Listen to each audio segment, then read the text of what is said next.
is jointly hosted by the Prospect Foundation and the Center of New American Security. And as we know that in the last several years, one of the transforming themes on the international politics as well as in the Indo-Pacific is the increasing competition between United States and China. But at the same time, we also witness that the Chinese behavior towards neighbors is getting more aggressive, whether that is toward Japan, toward Taiwan, toward India, or toward South China Sea. That we witness those aggressiveness never seen in the past before. But at the same time, we also notice that internally, China also experienced a certain kind of the very interesting transformations. Last year, China announced an economic plan in which it announced that it will study to have the twin circle economic development, in which the internal circle will play the dominant role, and the external circle, that is the outside international economic engagement, will play basically more complementary role. So that is basically the reverse of what the Chinese economic development strategy that we witnessed in the past 20 years. So that with that in mind, how would those developments and changes will affect the cross-strait relations, especially what kind of challenges and the prospect we are going to witness in the future. And especially this year, more and more chats about the war to the Taiwan Straits started to dominate all the discussions, and even about how Taiwan should prepare for the possible all-out war, which hasn't really been happening in the Taiwan Straits for at least 70 years. So that we know that those are the interesting times, and we are welcoming those discussions to be discussed more today, as we see in this program. So without further ado, let me introduce the chairman of the Prospect Foundation, Dr. Chen Tangsan, to give us the opening remarks. Dr. Chen, please. Okay. Thank you, Dr. Lai. Honorable Deputy Assistant Secretary of State Waters, Honorable Deputy Minister Chu, distinguished guests, ladies and gentlemen. Welcome to Cross-Strait Relations, the Prospect and the Challenges virtual meeting. Now, on behalf of the Prospect Foundation, I would like to thank all of you for joining us today for this very meaningful event. I also want to express deep appreciation to our co-host, Mr. Richard Fontaine, Chief Executive Officer of the Center for New American Security, and all the colleagues from both sides. We know your contributions already ensure that this conference will be a successful one. Peace and prosperity based on the liberal international order are a shaped interest of all countries in the Indo-Pacific region. The United States and its democratic allies, including Taiwan, have striven for decades to uphold stability, yet it is also a known fact that China is now relentlessly challenging the rules-based international order. The COVID-19 pandemic and its Delta variant have sent unprecedented shockwaves throughout the whole world, with catastrophic health and economic impacts. However, China, though claiming it is a responsible actor in the region, keeps exploiting the pandemic to advance its geopolitical ambitions by utilizing aggressive gray zone coercion in the East and South China Sea, as well as malicious cognitive warfare against its enemies. China's unilateral attempt to change the status quo is inconsistent with the shared values and mutual interests of the Indo-Pacific region. It is therefore very, very important for like-minded countries to shore up deterrence against China collectively so as to lower tensions across the Taiwan Strait and to ensure peace and stability within this region. Taiwan has been under China's military threat for decades and decades. Beyond that, it has also waged a campaign to isolate Taiwan internationally, erase our international identity, and has used influence operations with the aim of subverting our democracy. So despite taking all the punches by China, over the years, Taiwan continues to fight on. Supporting Taiwan now, I believe, is tantamount to defending democracy and preventing the expansion of authoritarianism with Chinese characteristics. Enhancing support for Taiwan among like-minded countries to expand Taiwan's meaningful participation within the international community not only benefits the Indo-Pacific region, but also helps strengthen global cooperation on many key issues, such as forging a trustworthy and a resilient semiconductor supply chain, especially in the post-COVID-19 era. So we are gathered here today to discuss the issues of the day, to address the present challenges and try to find solutions for the Taiwan Strait and the wider Indo-Pacific region. So I'm looking forward to your wisdom and input in today's discussions. So ladies and gentlemen, once again, thank you for joining this event, and I wish today's meeting every success. So thank you very much. Thank you. Thank you, Chairman Chen. Next, I'd like to invite the Vice President and the Director of Study of the Center for New American Studies, Dr. Paul Scher, for delivering his opening remarks. Dr. Scher, please. Thank you, President Lai. I'm Paul Scher. I'm the Vice President and Director of Studies at the Center for New American Security here in Washington. I'm delighted to be on screen today with our Prospect Foundation colleagues, who are fantastic partners and collaborators. We truly value the ties between our two organizations. I would also like to thank TechRo for their support to the center, which helps make events like this possible. I'll keep my remarks brief because I know we're all eager to hear from Deputy Minister Chu and Managing Director Larson, along with the expert panels to follow. As Director of Studies here at CNAS, I am responsible for overseeing the center's research across the entire landscape of U.S. national security and foreign policy. In other words, when looking across the globe, what trends and issues really matter, not just for the United States itself, but also for regional and global order. And from that perspective, I can say that the salience of cross-strait issues and Taiwan's regional and global role has grown significantly in recent years. This is true not just among those who focused on East Asia, but also among generalists and experts who work in other regional and functional areas. The logic for the United States is clear and compelling. Indo-Pacific is the priority region for American foreign policy, and Taiwan sits at the heart of the Indo-Pacific. Of course, one major reason for this increased attention is China's crackdown at home and assertiveness and aggression abroad.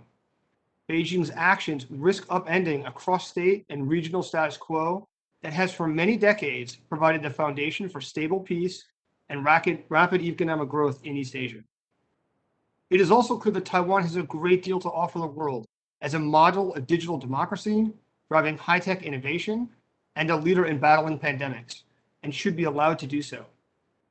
These issues merit close attention from scholars and policymakers alike, specialists and generalists on both sides of the Pacific Ocean, which is why today's event is so important and comes at such an opportune time.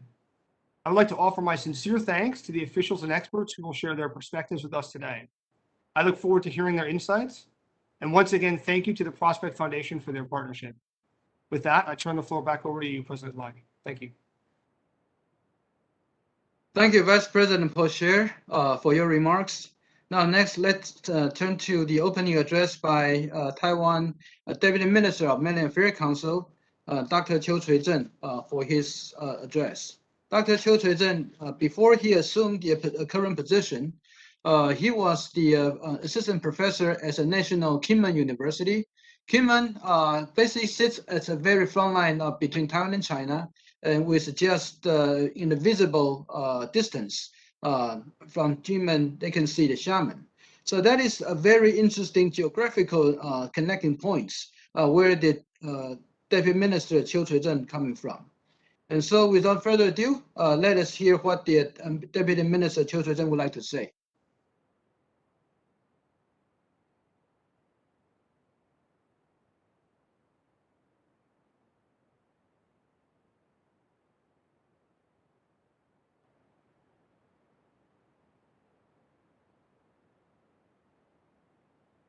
Thank you, Yizhong, for your kind introduction. Dr. Mark Chen, the chairman of the Cross-Strait Foundation, Mr. Richard Fontaine, the chief executive officer of the Center of the New American Security, distinguished friends and colleagues, good morning. On behalf of the Mainland Affairs Council, I would like to thank the organizer, the PF and the CNAS, for having me here today and for hosting such important event at this critical juncture. More than a year and a half into the outbreak of the pandemic, COVID-19 has left its mark on the global affairs. It's not only about the weakness the health system, temporarily the border closure and the travel restriction, but a sharpening of the existing the geopolitical and the geoeconomic trend, from the weaponization of trade to realignment of the global supply chain, from the disinformation and the social infiltration to the democratic backsliding, and from the U.S.-China trade tension to re-evaluation by major states over partnership with China and bloc building. All this development, no doubt, also have the profound impacts on the cultural relation. Never before have we witnessed in the increased mentioning of the importance of the peace and stability in the Taiwan Strait among the world leaders. In addition, the Beijing intensified pressure campaign against Taiwan has not gone unnoticed. This changing cultural dynamic has everything to do with the true nature of the Chinese Communist Party, the CCP regime, and his leader, Xi Jinping. Xi, as the Chinese president, the CCP General Secretary, and chairman of the Central Military Commission, dominated China as the affirmed co-leader, and built the CCP regime upon the two unprecedented extremes, the extremely centralized leadership and the extremely frantic nationalism.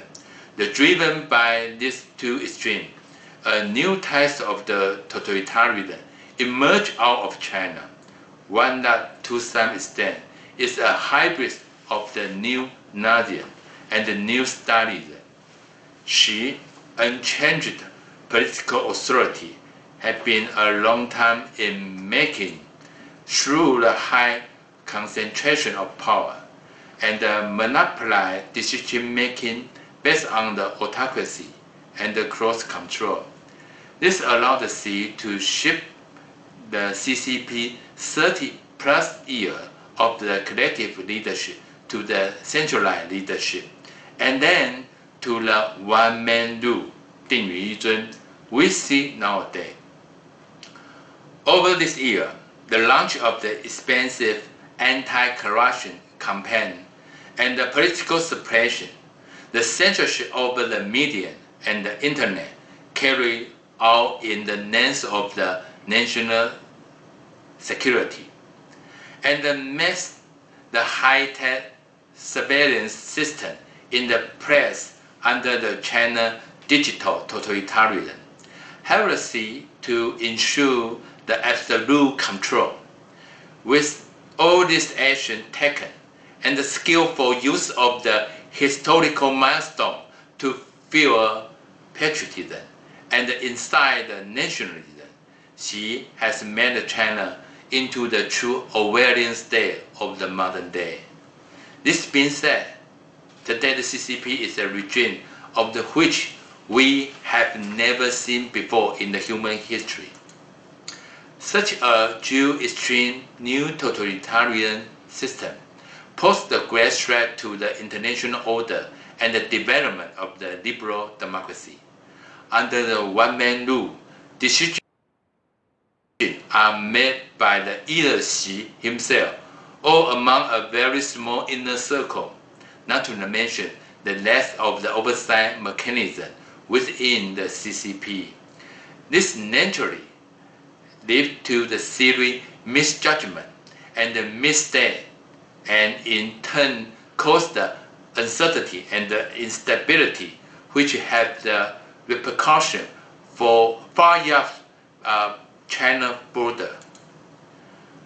Furthermore, Xi has repressed Deng Xiaoping's diplomatic strategy of the high your capacity to buy your time, 韬光养晦, with a more aggressive and assertive approach to expand China's comprehensive influence. The language used in the Xi July 1st speech, celebrating the 100th anniversary of the CCP, reflects the China's growing confidence and ambition to throw his way around, warn the other not to bully, oppress, and subjugate China. Geographic reality gives Taiwan no choice but to stand at the forefront of the CCP intensify proving measure.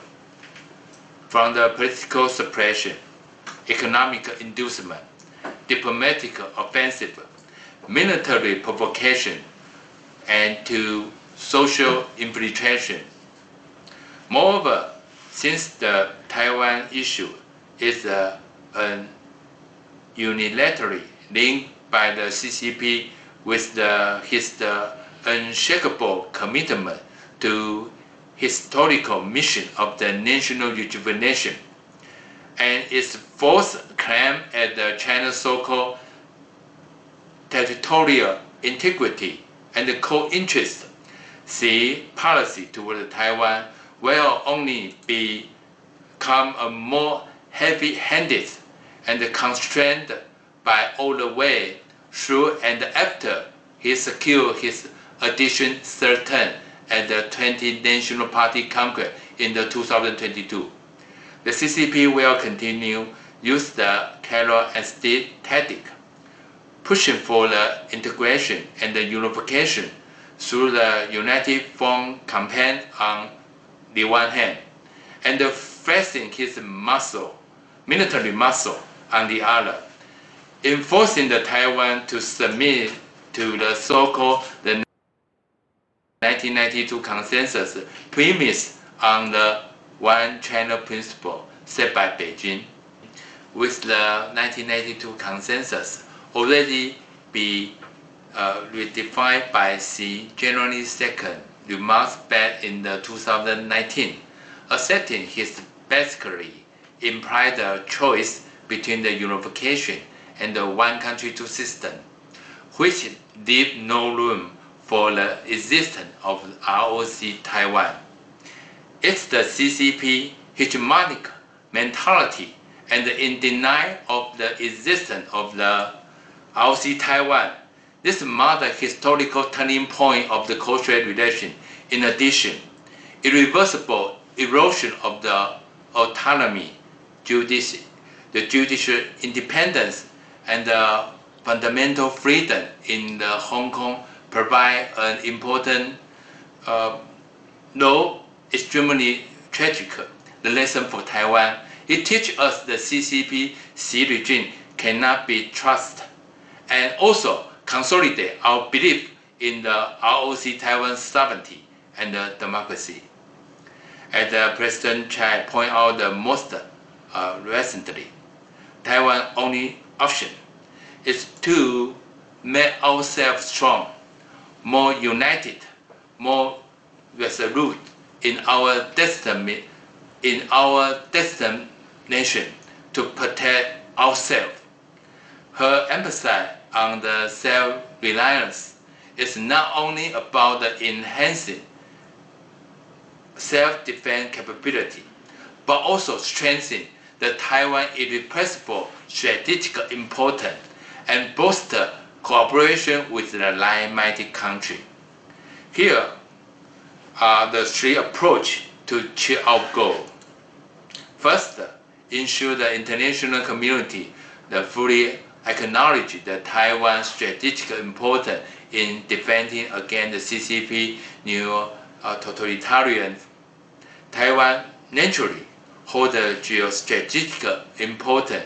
We sit at the midpoint, the center of the first island chain, while committed to maintaining the peaceful and stable Cross-Strait status quo.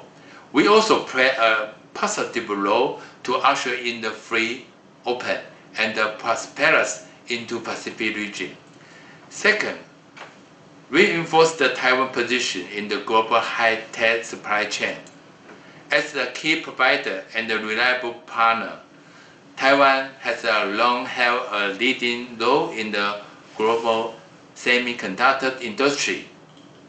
Further enhance the key position at the time of the global supply chain reliance across the industry will allow us to build a greater resilience and be indispensable partner for the democratic economies. Third, uphold the Taiwan role as a regional beacon of democracy to inspire the people from the China and the Hong Kong to pursue their own democracy and freedom. This enduring the success of the Taiwan model for democracy, free from the CCP encroachment, is the most important indicator and the contribution made to the development of the democracy globally. Equally important, the Taiwan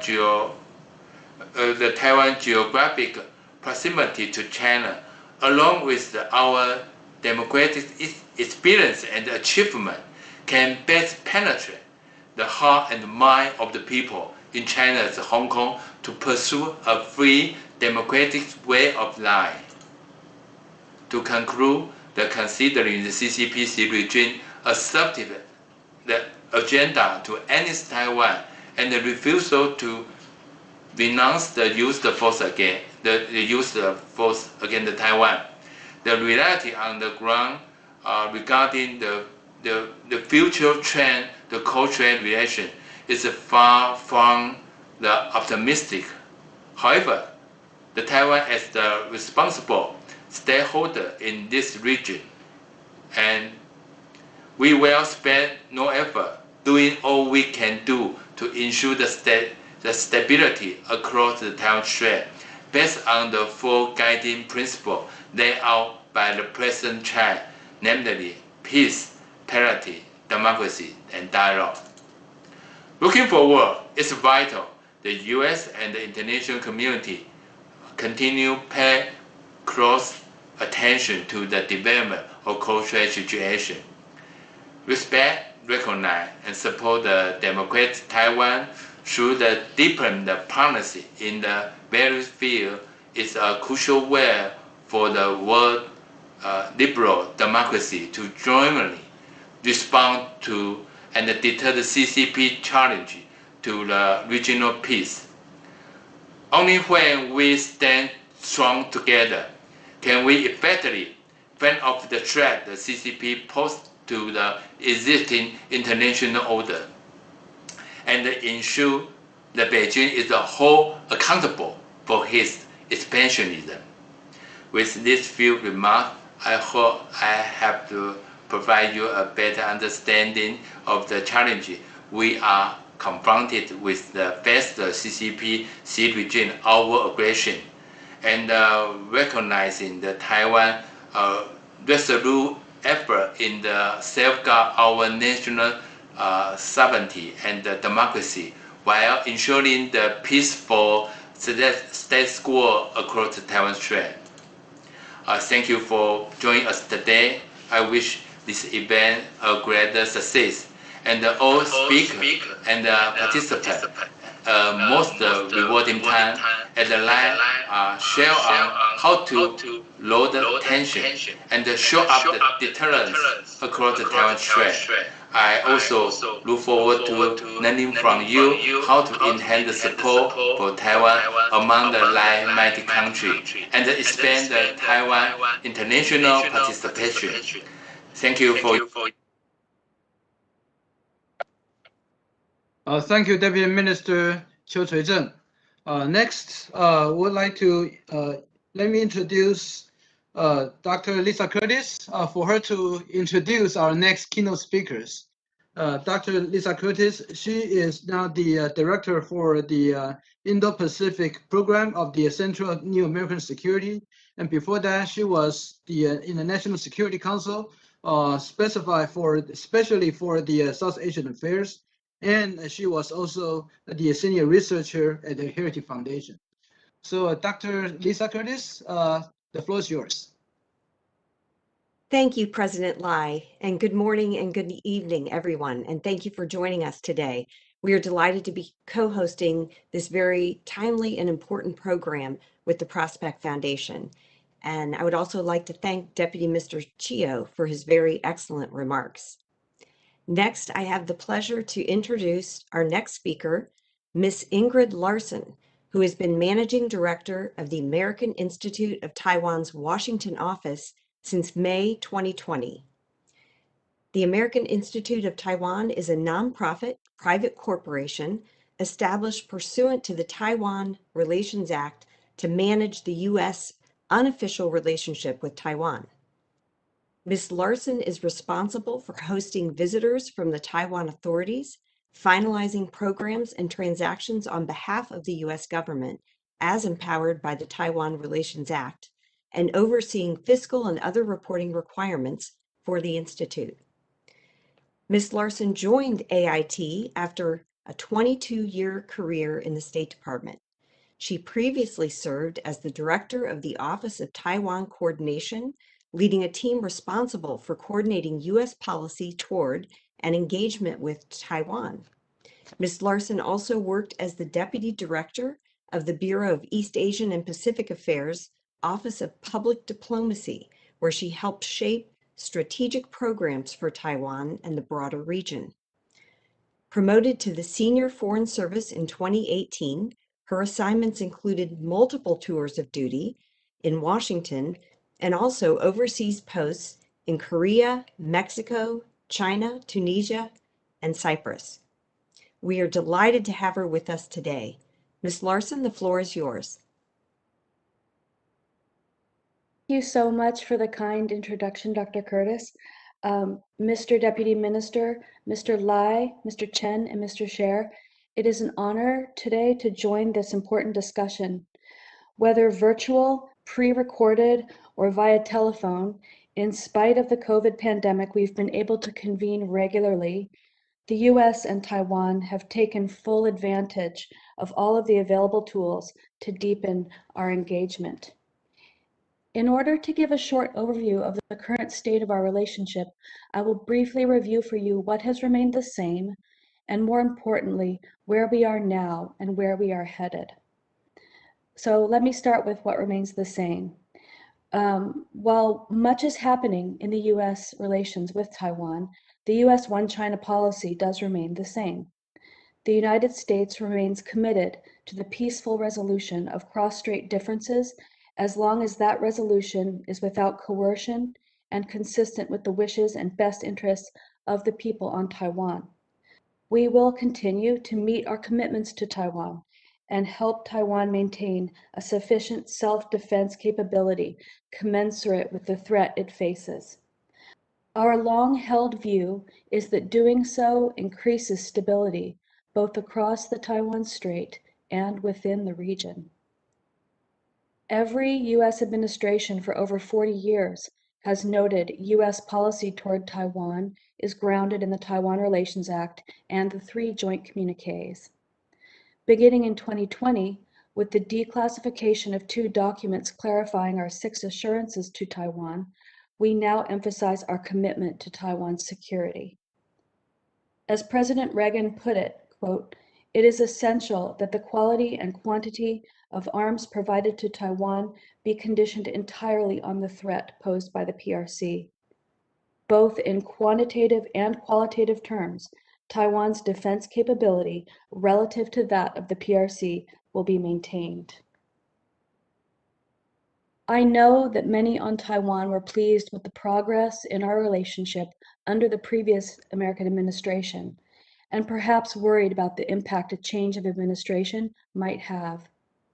In his confirmation hearing, now Secretary Blinken put those fears to rest, saying, quote, "We will stand with friends and allies to advance our shared prosperity, security, and values in the Asia-Pacific region, and that includes deepening our ties with Taiwan.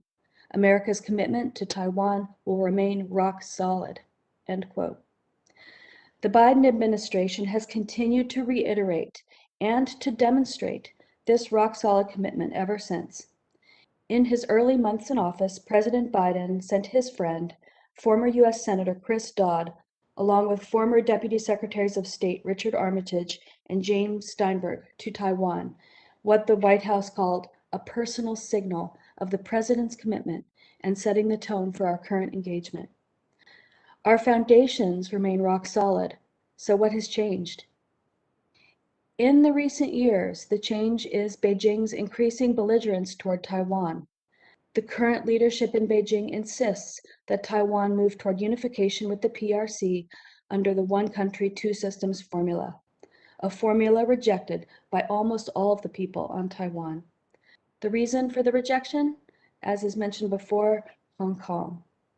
The PRC's actions in Hong Kong have made it clear that unification under this formulation would lead to the destruction of Taiwan's democracy.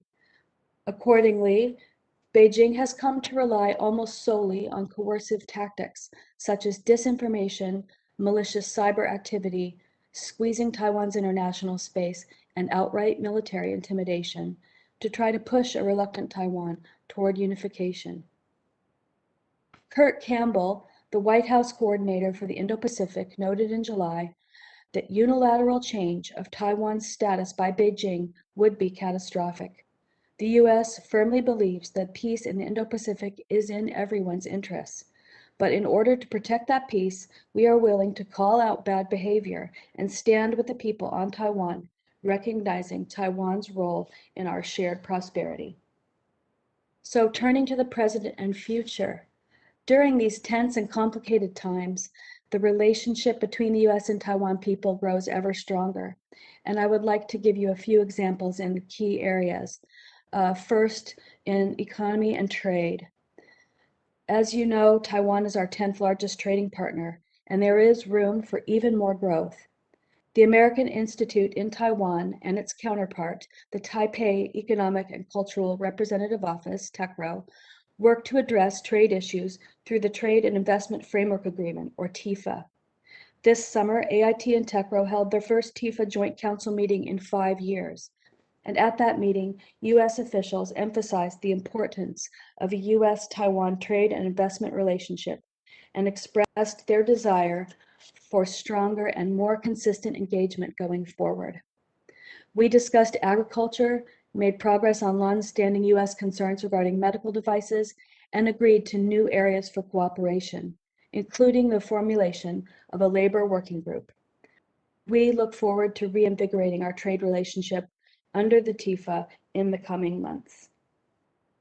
Late last year, AIT and TECRO launched an Economic Prosperity Partnership Dialogue, the EPPD, led on the U.S. side by then Undersecretary for Economic Growth, Energy, and the Environment, Keith Krok. Undersecretary Krok had just returned from Taiwan, where he represented the people of the United States at the funeral of Taiwan's first democratically elected president, Lee Teng-hui. That was the highest level visit by a State Department officer since 1979. Under the EPPD, we discussed areas of cooperation such as global health security, science and technology, 5G and telecommunication security, supply chains, women's economic empowerment, infrastructure cooperation, and investment screening. Lots of topics. We continue working on all these lines of effort. Taiwan plays a critical and growing role in some of the most sophisticated global supply chains, and specifically as a designer and manufacturer of the most advanced semiconductors, critical to U.S. and global industry. Undersecretary Krok's visit to Taiwan followed an August 2020 visit by then Secretary of Health and Human Services Alex Azar. Secretary Azar, the first U.S. cabinet member to visit Taiwan since 2014, witnessed the signing of a new AIT TECRO Memorandum of Understanding on Health Cooperation. This MOU builds on decades of close cooperation between the U.S. and Taiwan in the field of public health. The MOU will help strengthen cooperation in global health security, investigation and control of infectious disease, research, prevention and treatment of chronic disease, and the development of drugs and vaccines. Also late last year, AIT and TECRO signed an agreement on scientific and technological cooperation that will promote collaborative research and advance joint understanding on a broad range of science and technology topics. This agreement reaffirms the close partnership between us. It elevates science and technology cooperation between our societies. Already, several U.S. agencies have reached out to AIT to pursue new joint research projects under the agreement, and we anticipate this is just the tip of the iceberg.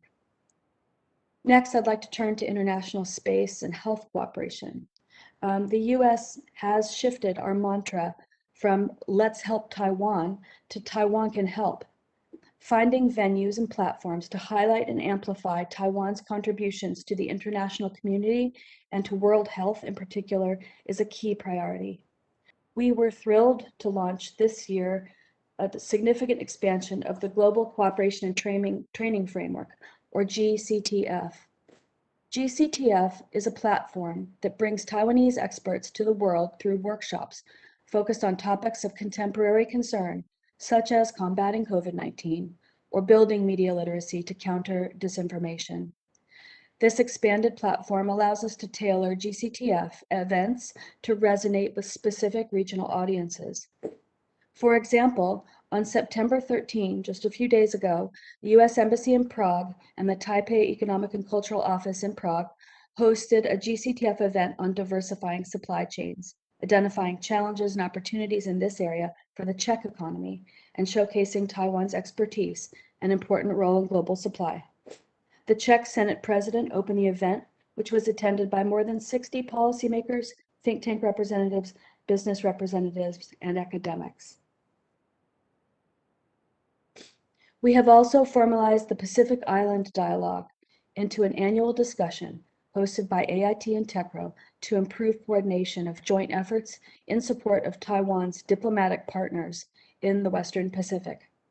We expect to announce some exciting new collaboration at this year's dialogue, so do stay tuned for that. I must now touch on the PRC's increasingly provocative attempts to isolate Taiwan in the international community.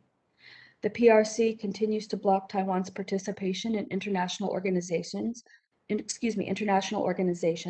such as the World Health Organization.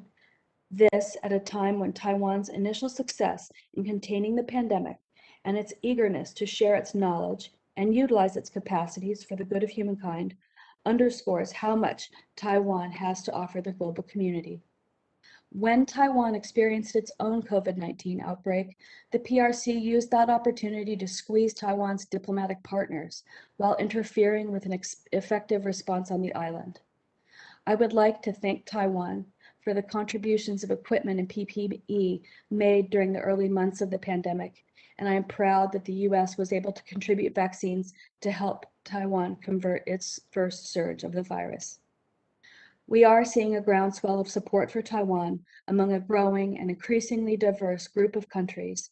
Parliaments across Europe are passing resolutions in support of Taiwan, reflecting a growing public sentiment in favor of Taiwan's participation on the global stage.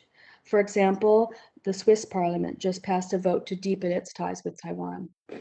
As you may know, Taiwan opened a representative office in Lithuania, and the PRC began to pressure Lithuania to change course. Reuters reported yesterday that as Slovenia takes up the EU presidency, the Slovenian Prime Minister Janša urged EU leaders to stand with Lithuania and not give in to trade pressure. Most countries have their own version of a one China policy, but that does not preclude constructive work with Taiwan. Another important area is self-defense and security. The momentum that has been generated by these increasing calls for Taiwan's inclusion are apparent in the security environment. Several recent firsts have followed the new administration's outreach to the allies in the region and more broadly. Joint statements with close U.S. allies like South Korea included explicit mentions of cross-strait security for the first time, as did the most G7 and NATO communiques. Also this year, a Japan-U.S. leader's statement referenced the importance of peace and stability in the Taiwan Strait. Japan's annual defense white paper also explicitly echoed the sentiment this summer, stressing that, quote, stability and the situation around Taiwan is important, not only for the security of our country, Japan, but for the stability of the international community. As allies and partners in the region and around the globe increasingly push back on China's aggressive action, it is important that Taiwan remain committed to the changes that only it can make for itself. Taiwan must build as strong a deterrent as possible and as quickly as possible. Taiwan needs truly asymmetric capability and a strong reserve force. Asymmetry means systems which are mobile, survivable, and lethal. This is a real and urgent need. The last area I would like to mention are shared values and our people-to-people ties.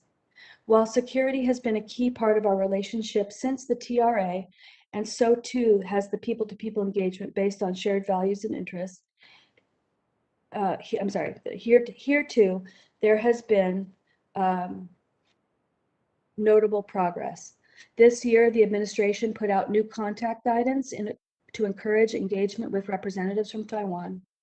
The State Department regularly holds meetings with Taiwan representatives at all levels, as do other agencies of the executive branch.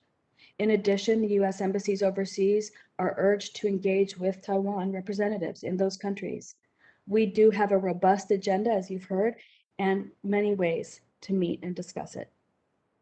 We have always had large academic exchange programs, and both sides agreed in late 2020 to extend State Department exchange programs, support Taiwan's 2030 bilingual education initiative, and facilitate Chinese language programs with funding support from Taiwan.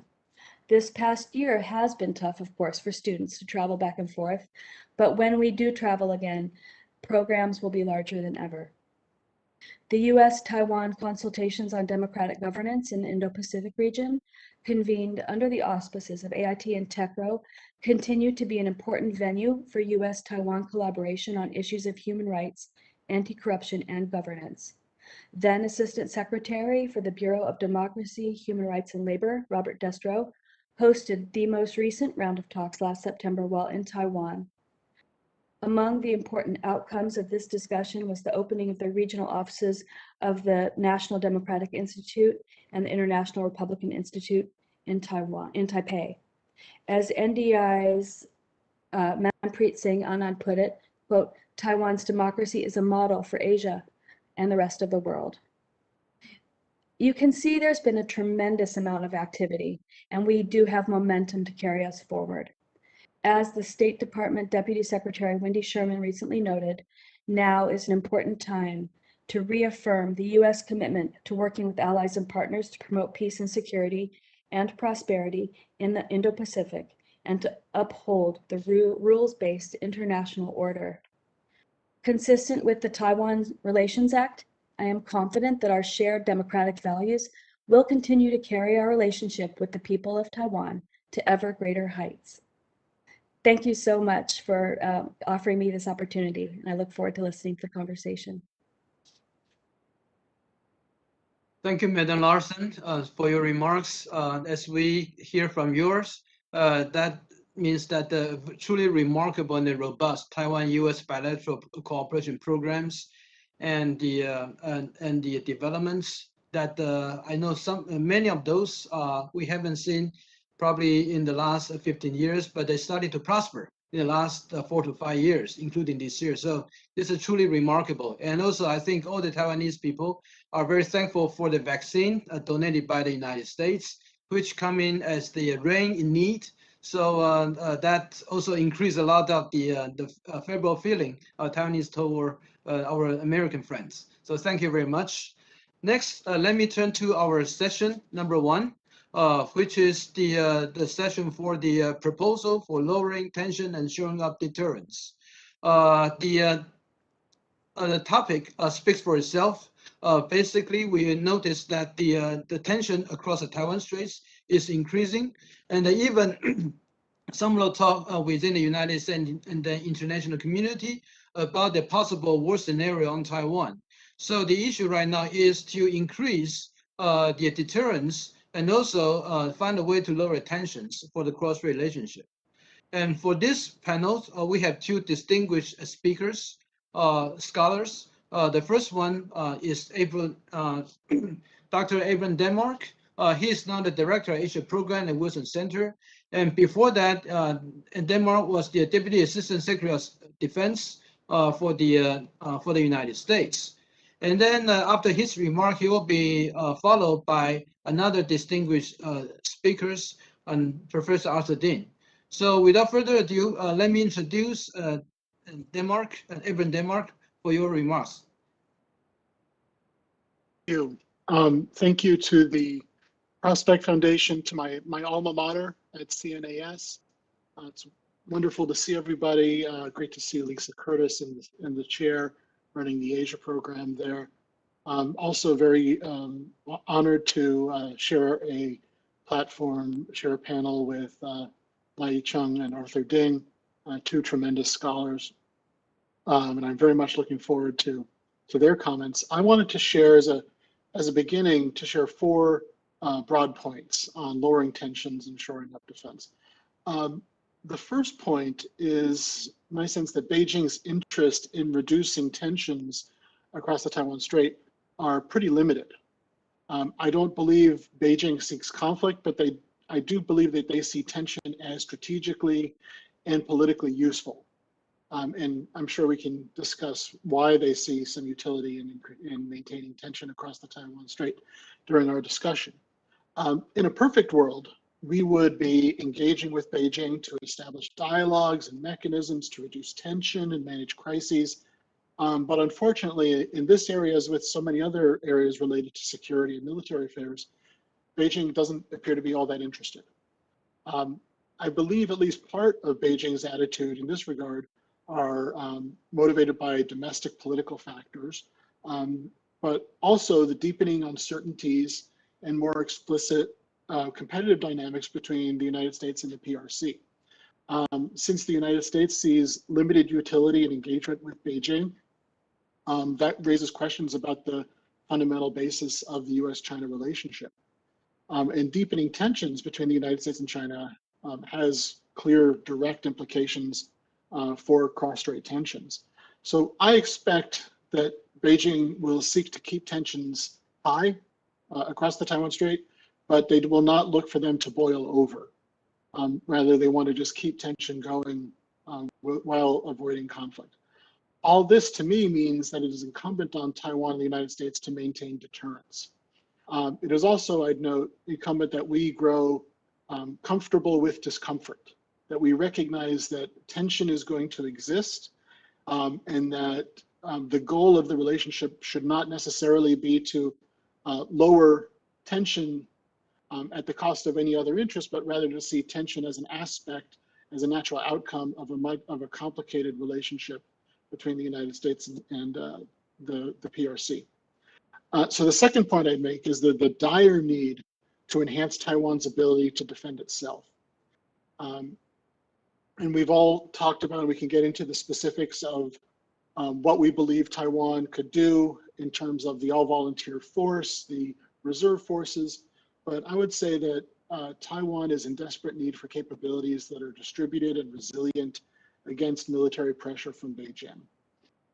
I see the combination of unmanned platforms in the air, on land, and at sea, with precision strike and distributed and resilient C4ISR as especially necessary. To this, I see as an example of what this can do, I would encourage people to look at the recently announced Navy Marine Expeditionary Ship Interdiction System, which really is a marriage of an unmanned variant of the Joint Light Tactical Vehicle and the Naval Strike Missile. It's an anti-ship cruise missile, which I think has tremendous potential for island defense and would have some very important and I think significant implications for Taiwan's self-defense. I think so. In maintaining Taiwan's ability to defend itself would require continued regular arms sales, but also cooperation with Taiwan and its indigenous defense industries, focusing on capabilities that are distributed, resilient, effective, and sustainable. The third point I would make is that the United States needs to continue to evolve its military capabilities to sustain conventional deterrence by denial with Beijing. This will require significant sustained investments in tailored military capabilities to sustain a flexible, sustainable, and survivable and effective force structure, while also working with allies and partners to develop a distributed, unpredictable, and resilient force posture. I think we can see some recent developments with Japan, with Australia, in that vein. I think we're making progress to evolve that force posture. We also need to enhance practical military cooperation with Taiwan and with other allies and partners, especially on developing new capabilities, concepts of operations, and in combined island defense, and seeing how the United States services, as well as their allied counterparts that have an interest in island defense, be it Japan, Australia, even Taiwan, how we can learn from each other on how to defend islands from potential aggression from Beijing. And the fourth point that I make before I run out of time is that we need to recall the non-military elements of deterrence. An often forgotten counterpart of deterrence is reassurance, and I think we need to continue to reassure Beijing of US intentions, maintaining and reaffirming the One China policy. Diplomatic engagement with Taiwan and support for Taiwan's international space, especially in the realm of protecting democracy, international health, maintaining robust global supply chains, I think are an important element of deterrence, as will deepening economic engagement and technological cooperation in semiconductors, artificial intelligence, and machine learning. The recent dialogues that have happened between the United States and Taiwan on economic cooperation, I think, are important, but at some point we need to stop having more dialogues and start signing agreements. And I hope that we can make progress towards tangible progress towards enhancing our economic relationship in the coming years. And finally, involving allies and partners in deeper discussions about Taiwan's geopolitical significance for the Indo-Pacific and the rules-based order. As was noted before, Taiwan has been mentioned in statements between the United States and its allies in recent months, which I think is an important step. But we need to get beyond statements and get into the development of real dialogues and real initiatives to ensure that our allies and partners understand the stakes at hand and think about what role they could play in maintaining deterrence against the Chinese in their efforts to coerce Taiwan. So there's a lot of other issues to discuss, a lot of things in the news, but I'm interested and excited to hear what Arthur Ding has to say, so I'll stop there. Thank you so much. Thank you, Abram, for your remarks. It also just happened that our next speaker, Arthur Dean, who accidentally just be offline, so he is trying to get back online. At the same time, I think that okay, now Arthur is here, so I don't have to worry about his being online or not. Let me introduce Professor Arthur Dean. He was a renowned PLA specialist in Taiwan and specialized in the military affairs and also our defense. So Arthur, please give us all your remarks. Thank you. Okay, sorry about the disruption. Since we have only 5 minutes to present, I guess you all read my written remark. So let me just very briefly to say it again what I think about. First, it's about the cause because we all know that the what happened after Xi Jinping took power, become the leadership in China.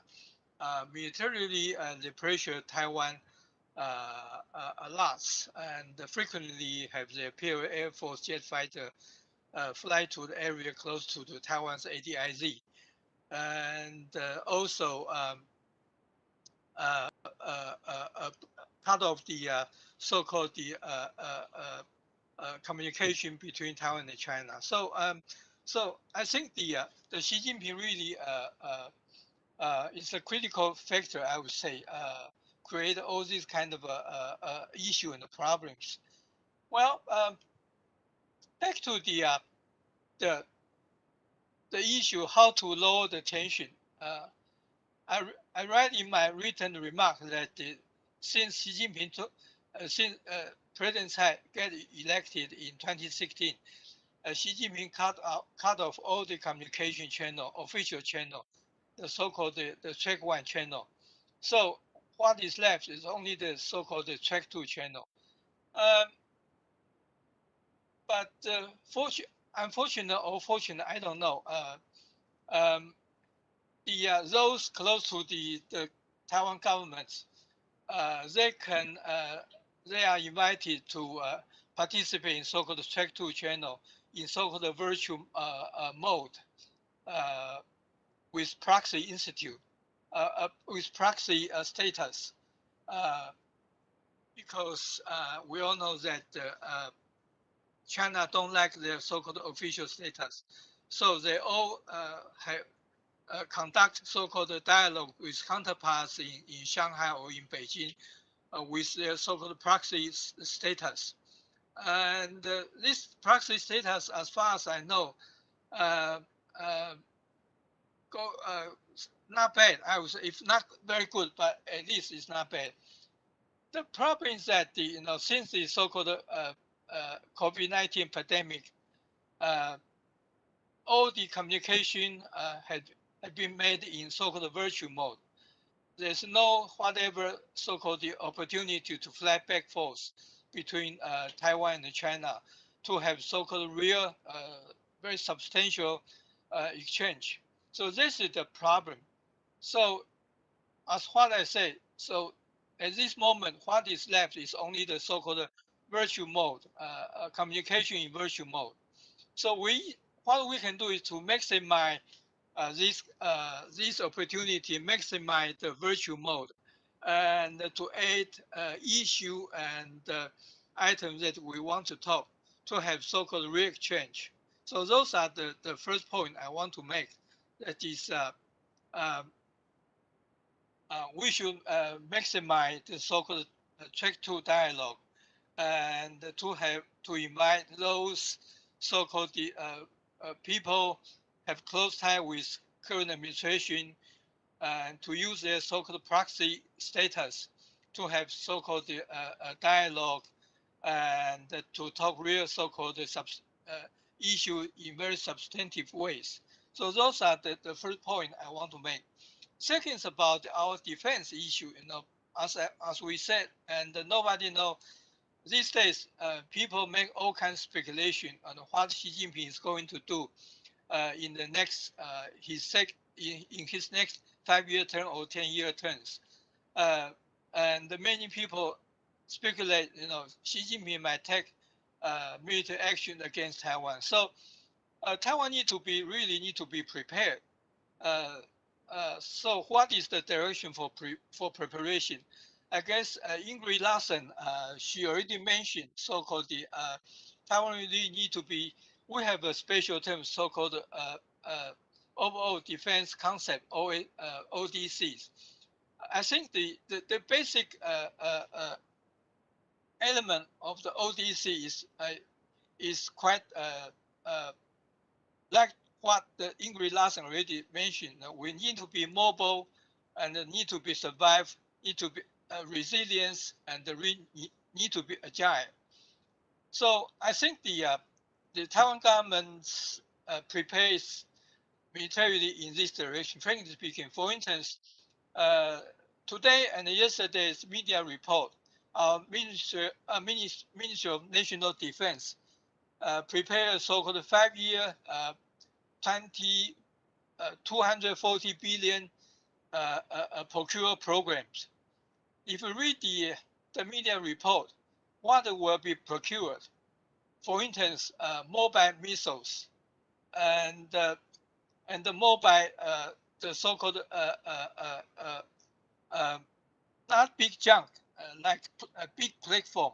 It's a more mobile, for instance, mobile missile, mobile munition, and the small patrol boats can be launched fast counter-strike. So those are the main elements that in this so-called 5-year special procurement program is going to do. But on the other hand, we know that how Taiwan can launch so-called counter-strike in precision ways, precision manners. So this has something to do with so-called C4ISR. So this is the element I would say we need the assistance from United States, because our military strategy has gradually changed to the so-called layered defense and layered deterrence. So we need to have how can we launch precision counter-strike? So those are the so-called C4ISR. We need to have a mobile command control system. We need to have a mobile so-called precision strike capability. So those are the elements. Yeah, I think our Zhongshan Institute is also doing so-called indigenous R&D. But on the other hand, we probably need to either technological assistance from the United States or either to procure so-called finished platforms, so that we can have have platform with this kind of information base, so-called the precision counter-strike capabilities. So those are, I think, the effort. I think that both United States and Taiwan can work together in order to boost Taiwan's defense capability, so that China can think twice before they really want to launch any kind of military action against Taiwan. So I guess time is up now, because we have only 5 minutes. So let me stop here and we can have more discussion later. Thank you. Thank you, Professor Ding, for your remarks. And you talk about the importance of communication, right now, especially for the Track 2, as well as others, how Taiwan's military preparations, in which is compatible with the current demand requirement for the ODC, as well as asymmetrical warfare. So that right now we have already some questions. Here I will read some of them. Ask for our panelists to answer. One of them is that he is asking, what is the primary requirement to keep PLA on its side of the Taiwan Strait in America's time of perceived weakness of the post-Afghanistan? So this is and another similar question is that what are the things that we should do, we should avoid doing, that might provoke a military confrontation? So basically that's the same thing, but on two different kind of questions. What what will U.S. What is primary requirement to keep the U.S. PLA on the side of Taiwan Strait? But another is that how are the things we should avoid doing that might provoke the confrontation. So first, I'd like to ask the Abram and then Arthur. So Abram, would you like to answer some of the questions? Sure. First, I would argue against the premise that the U.S. withdrawal from Afghanistan has an impact, significant or insignificant, on the cross-strait dynamic. I think that if anything, the ability of the United States to focus on East Asia and the challenge from China over time will be enhanced by removing ourselves from a 20-year conflict in Afghanistan. But more to the point, I think that classic deterrence works, and convincing Beijing through a strategy of deterrence by denial, especially, that any military adventurism would backfire and would be counter to China's long-term interest, would be probably the most effective way to do that. And I think you do that through military means, by enhancing the ability of the United States to come to Taiwan's aid, by enhancing Taiwan's ability to defend itself, by presenting the PLA with an increasingly complex and challenging military picture. I think raises the potential for military failure, raises the potential for military costs. But I think there's a significant non-military aspects of the equation. Convincing Beijing that there's no need to use military force, that there are systems in place that would prevent Beijing from feeling that its hands were forced. In terms of avoiding activities that would spark a conflict with China, first, I think we need to make sure that we don't allow Beijing to get in our decision loop, that we should make the decision of what's best for Taiwan based on our own interest and Taiwan's own interest. But we also need to consider how Beijing would react to them and what's ultimately in the best interest for the United States and Taiwan. So to me, what I've always emphasized is substance over symbolism. Focusing on practical ways that the United States and Taiwan can work together to help maintain deterrence, to help expand Taiwan's international space, rather than focusing on some symbolic moves that might feel good for a little while, but would also potentially drive Beijing to punish Taiwan, which ultimately would not be in the interests of Washington or Taipei. So focusing on the substance rather than the symbolism, I think, is a good way ahead, rather than doing things that may provoke Beijing unnecessarily with limited gain otherwise. Thank you, Abram. Now, Arthur Ding. Well, I guess our leadership, President Tsai, he should know the best how to avoid the so-called tension, I guess. In her inauguration speech 2016 and 2020, he reiterated her so-called policy, so-called based on ROC Constitution and so-called law governing so-called the relation between in the Taiwan Strait, so on and so forth. So basically, I think she knows that the how to avoid the tension. But the problem is that the Beijing is the factor that we really cannot control. So I think probably Beijing, I mean the so-called Taiwan and the other part of the Western world should really encourage Beijing to more focus on domestic issue, because we all know that the Xi Jinping is launching very ambitious programs, and crack down the so-called those super rich persons, so on and so forth. So I think we really need to urge Beijing to more rationally to act, as Xi Jinping already said. so-called 心灵相通. How can he convince the people on Taiwan that we will not?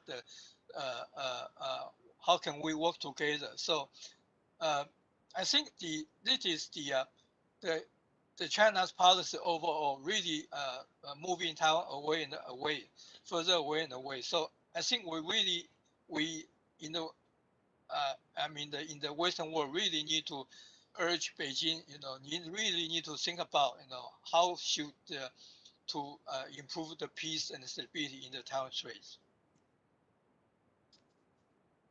Thank you, Arthur.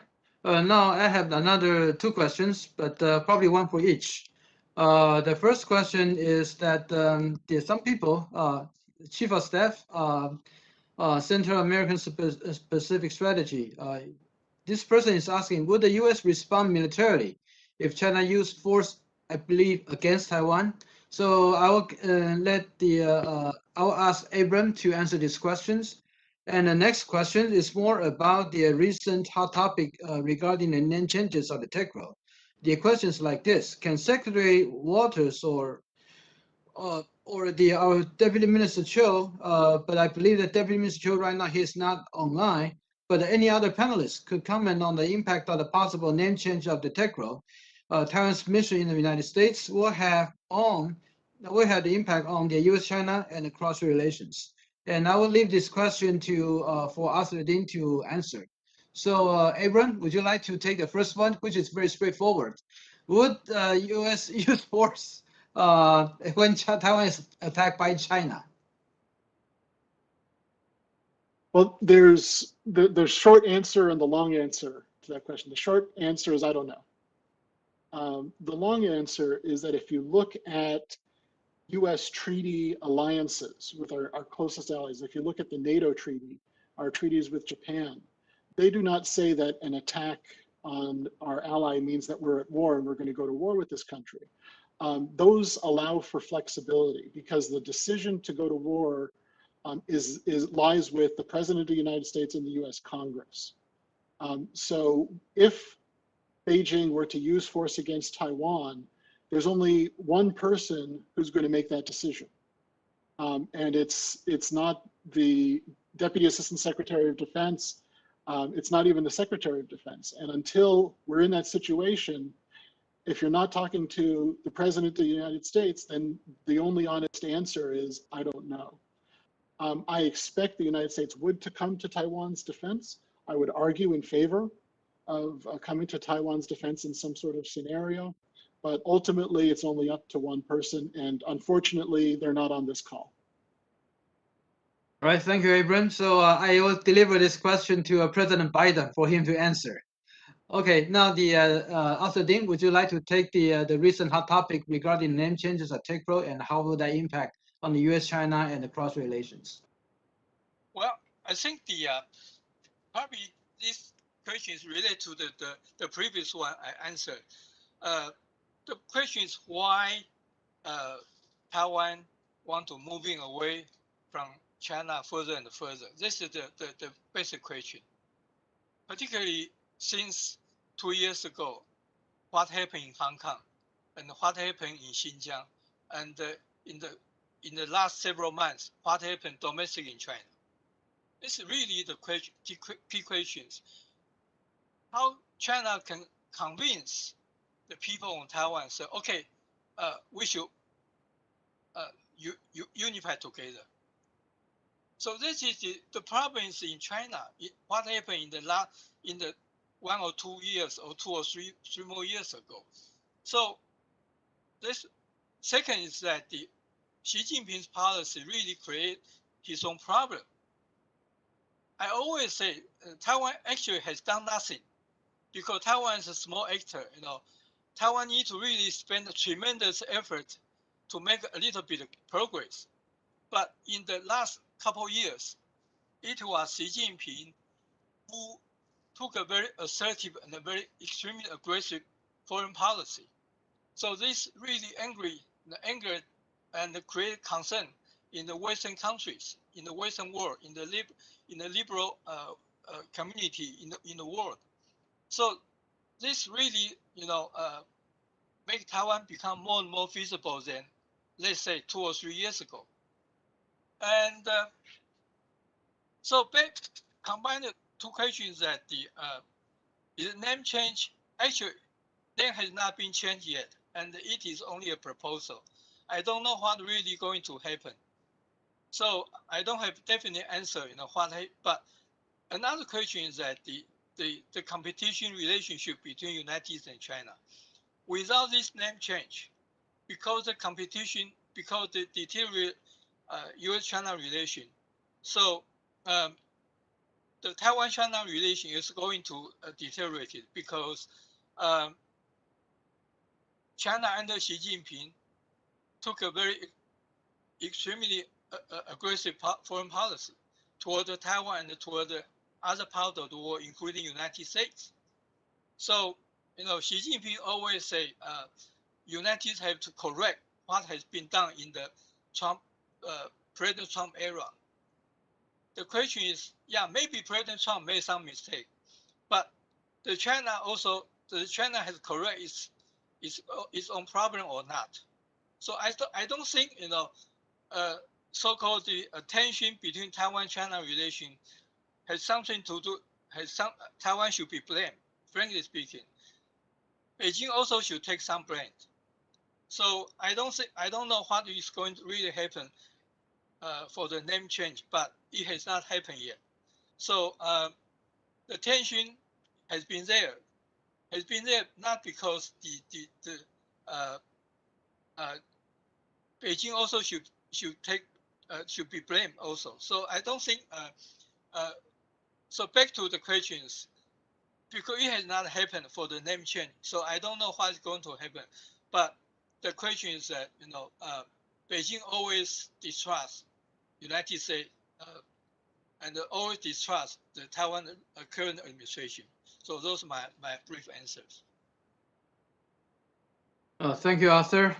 Since you also say you don't know the answer to the question, and probably with the earlier question that this question should go to Xi Jinping for him to answer. Probably he will have the definite one. Then every one of us here could have the correspondings. So let me look at the time. It seems that right now the first segment of this discussion is already up. But I thank you for Abram and Arthur for your very fruitful and thoughtful remarks, and also the answer to those questions. Now let me turn to the panel 2. Let me first introduce the moderator for the panel 2, Dr. Jacob Stokes.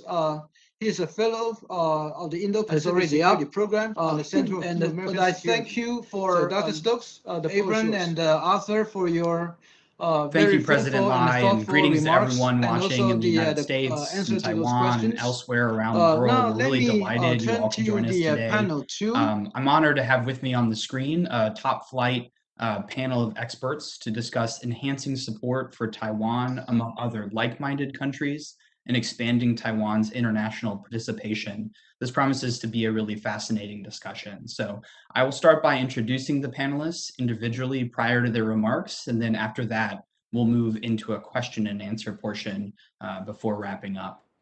So with that, allow me to introduce the panelists. First, we have Dr. Changi Lin, who is a senior research fellow with the Institute for European and American Studies at Academia Sinica in Taipei.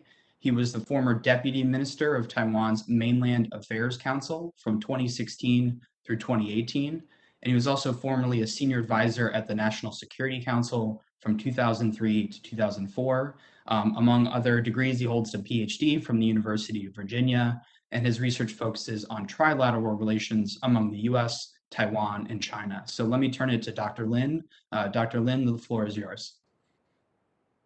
Good morning.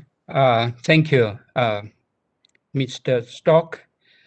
It's my great honor to speak on my observation regarding Taiwan-related international leadership received in the past few years. And we just heard regarding the Ingrid Larson mentioned several times regarding the global cooperation and training framework. In reality, that arrangement was back to the Obama administration in 2015. However, it was the Trump administration to implement. And last year, the U.S. Congress even authorized $3 billion regarding the GCTF. And also, the membership becoming expensive. Japan joined as a partner together with Taiwan and the United States and sponsor all kind of issue workshop related to human security from public health, law enforcement, disaster relief, energy cooperation, digital economy, etc. And each year, at least 6 to 7 workshops was taken place in Taipei with speaker and participants invited from Southeast Asia or the Pacific Island.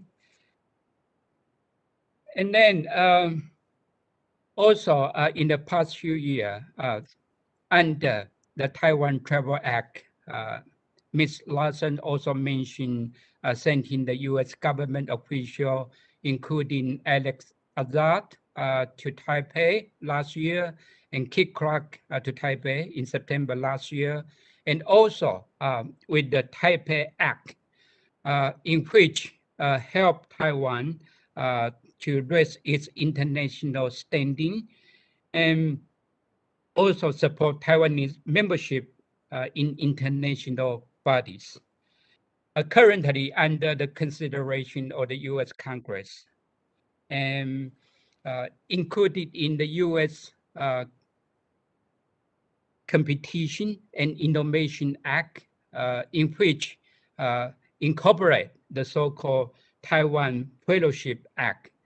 If that was adopted by the House of Representatives, in the coming year, the U.S. government will send more than 1,000 U.S. government officials to be stationed in Taiwan to learn the advanced Chinese Mandarin language, and also to expand their understanding of the political economy of Taiwan. The other legislation is also under consideration is Taiwan Diplomatic Review Act, in which consider to rename the TECRO into Taiwan Representative Office. Is still pending in the consideration in the House of Representatives. At the very beginning of September this month, European Parliament Committee on Foreign Affairs approved a proposal that urged the European Union to bolster political ties with Taiwan and to change the name of the European Economic and Trade Office in Taiwan to the EU, European Union Office in Taiwan. So at the very beginning, they even not mention Taiwan in the official title of the EU. But after that consideration, EU office in Taiwan, that will be import and Taiwan to be included. I read an article, the high school in Colorado, they try to apply the UN project, but received a response from the United Nations under the Chinese initiative.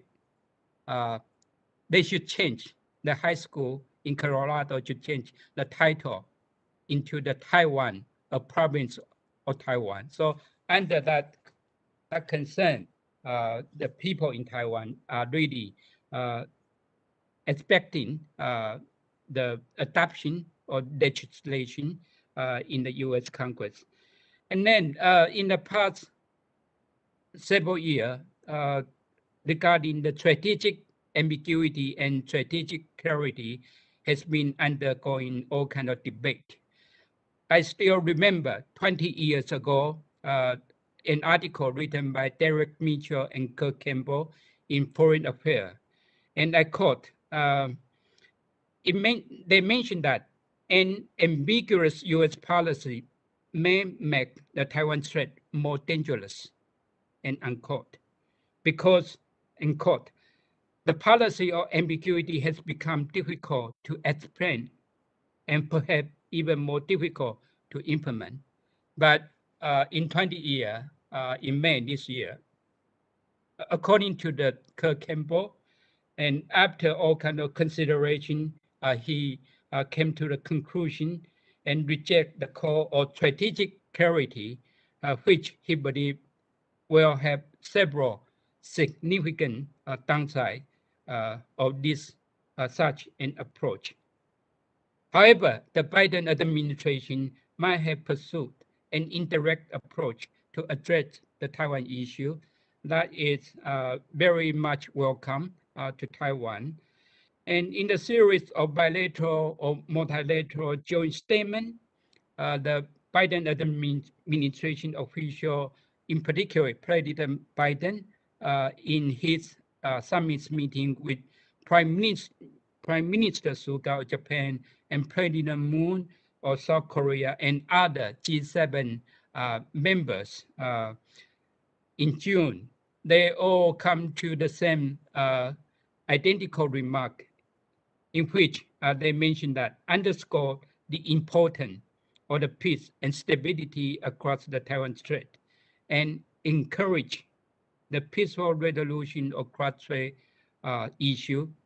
And in April this year, there is a poll, a survey in Japan by Nikkei and TV Tokyo.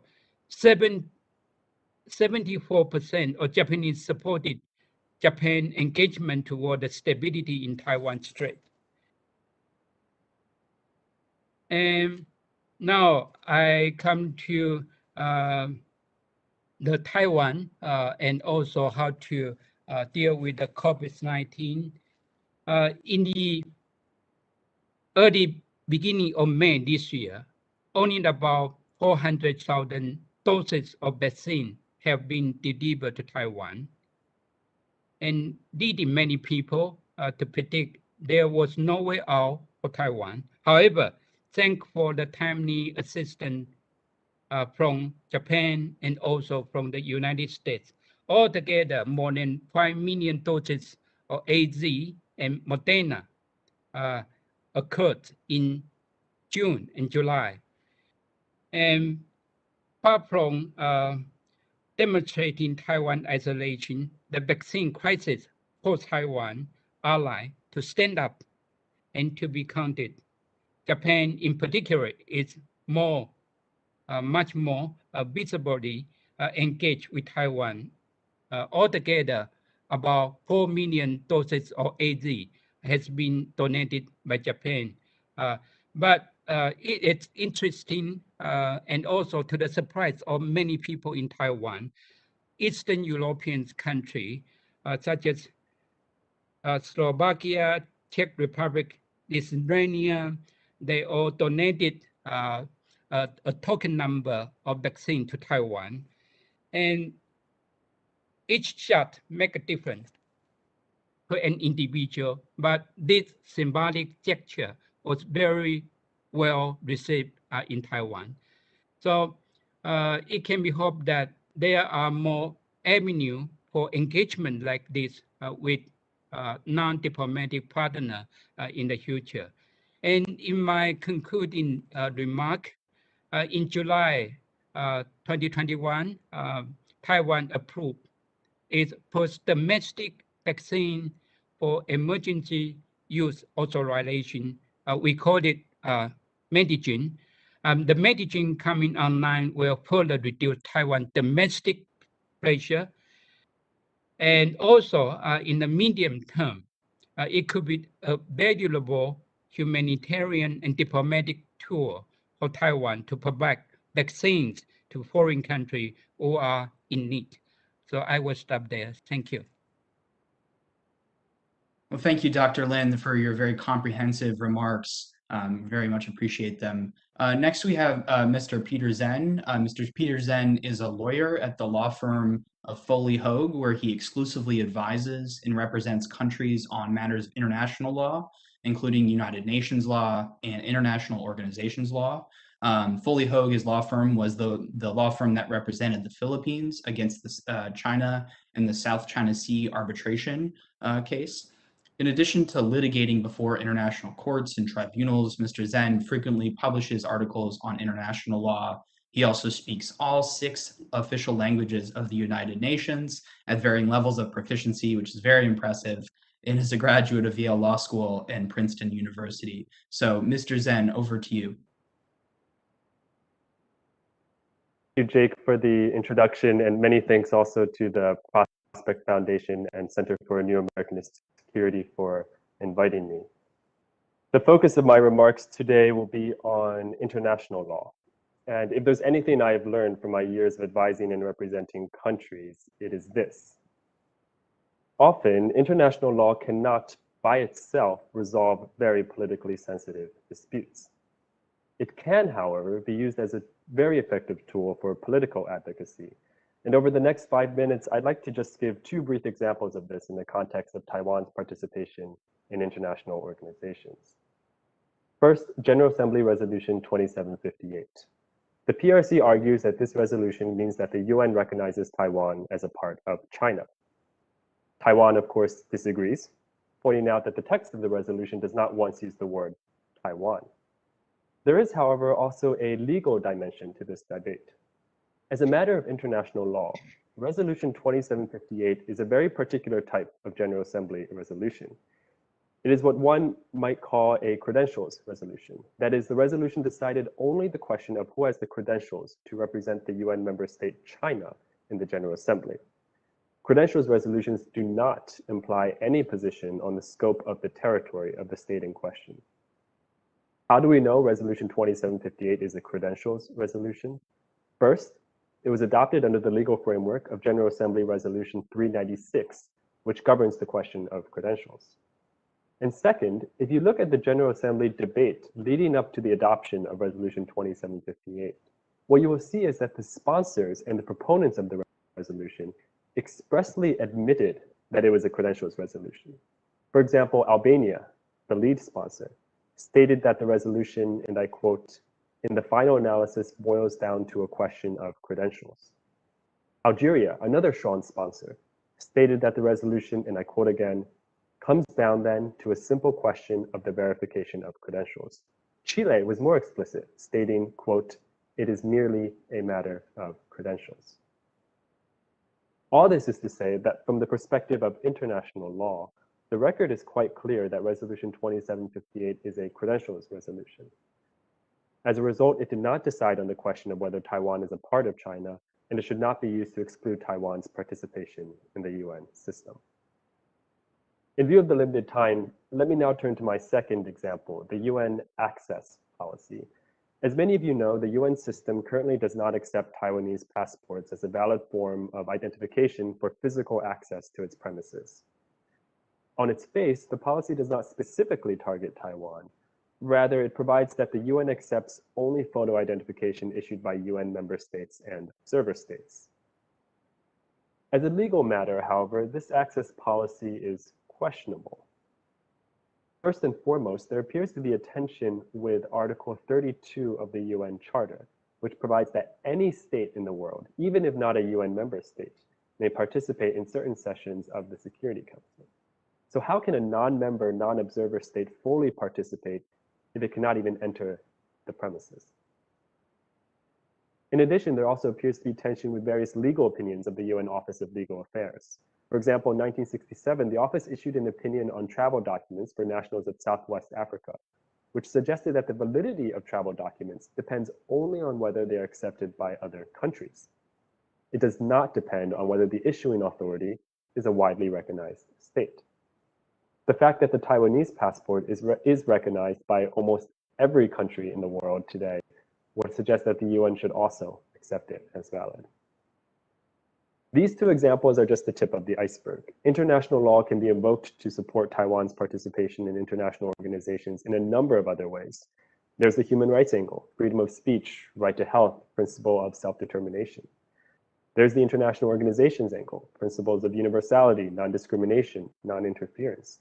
And there are other legal principles as well, which I would be happy to address in the discussion portion of this panel. But I would like to end on the point on which I began, which is that often international law cannot, by itself, resolve very politically sensitive disputes. But as I hope to have shown during these brief 5 minutes, international law can be used as a very effective tool for supporting political advocacy efforts, promoting Taiwan's participation in international organizations. With that, I will hand the floor back over to you, Jake. Thank you. Thanks, Mr. Zhang, and I appreciate those very well-informed insights on international law. I think it's a critical area for Taiwan, but also its partners to think about, and also to think about how to respond to, so we can revisit that in the Q&A section. Finally, we'll hear from Professor Margaret Lewis. She is a professor of law at Seton Hall University School of Law. Professor Lewis has been a Fulbright Senior Scholar at National Taiwan University, a visiting professor at Academia Sinica, a Public Intellectuals Program Fellow with the National Committee on U.S.-China Relations, and a delegate to the U.S.-Japan Foundation's U.S.-Japan Leadership Program. She's also co-authored a book called Challenge to China, How Taiwan Abolished Its Version of Re-Education Through Labor, with the esteemed scholar Jerome A. Cohen. Professor Lewis has participated in the State Department's Legal Experts Dialogue with China, has testified before the Congressional Executive Commission on China, and is a consultant to the Ford Foundation. She received her JD from the New York University School of Law and BA from Columbia University, and also studied at the Hopkins Nanjing Center for Chinese and American Studies in Nanjing, China. So with that, Professor Lewis, the floor is yours.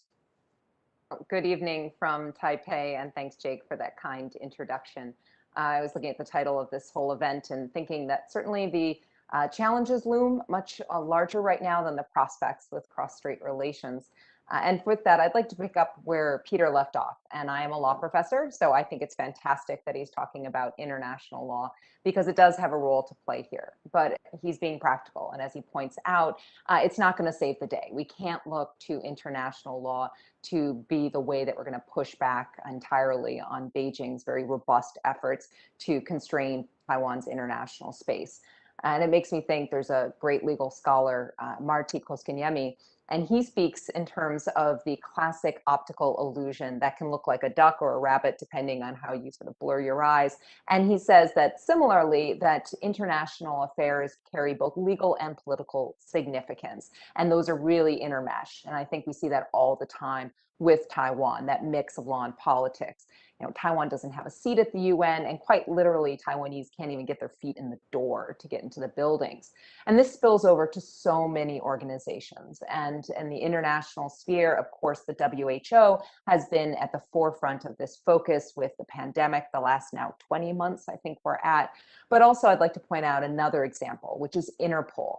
And for Interpol, the way that the vision of the organization is stated, and I'm going to quote here, is a world where each and every law enforcement professional will be able, through Interpol, to securely communicate, share, and access vital police information whenever and wherever needed, ensuring the safety of the world's citizens. But the reality is since 1984, Taiwan has not been a participant into Interpol and not been able to be a part of that inclusive mission. And in fact, since 2017, the prospects have become even more grim, because a resolution was passed when the Interpol had their meeting in Beijing, by chance, that you needed to be a state to participate. And one of the key markers of being a state is having a seat in the United Nations. So we have yet another example where the world is missing out by not having Taiwan's participation. So what do? I really think we need to think in terms of a dual prong approach. So on the one hand, we really need to be creative in constructing new spaces for contacts outside of traditional international space.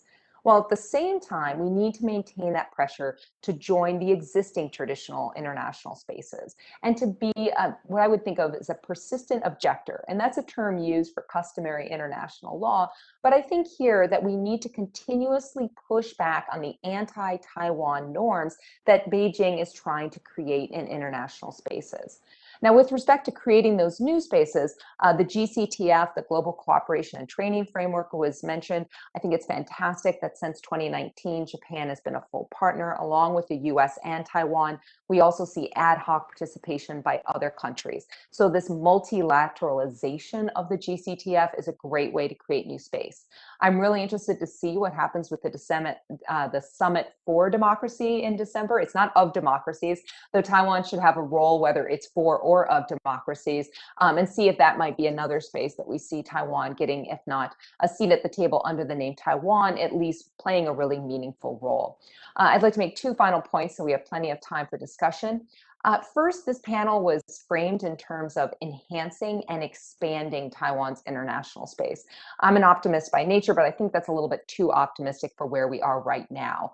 Because right now, I see what we're trying to do is to really stop the constriction of the space Taiwan had even gained.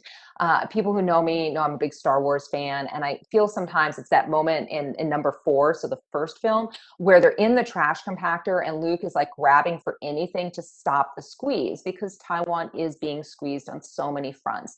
Everything from NGOs that are Switzerland-based, bike organizations, to the birding organization. Literally, the bird watchers in Taiwan were told they needed to change their name. And each one of these instances alone might look sort of de minimis and petty, but the reality is that the cumulative effect is a push to erase Taiwan's identity. And that really is so not just frustrating, but really corrosive to Taiwan as having this identity as a strong democracy with a separate existence from China.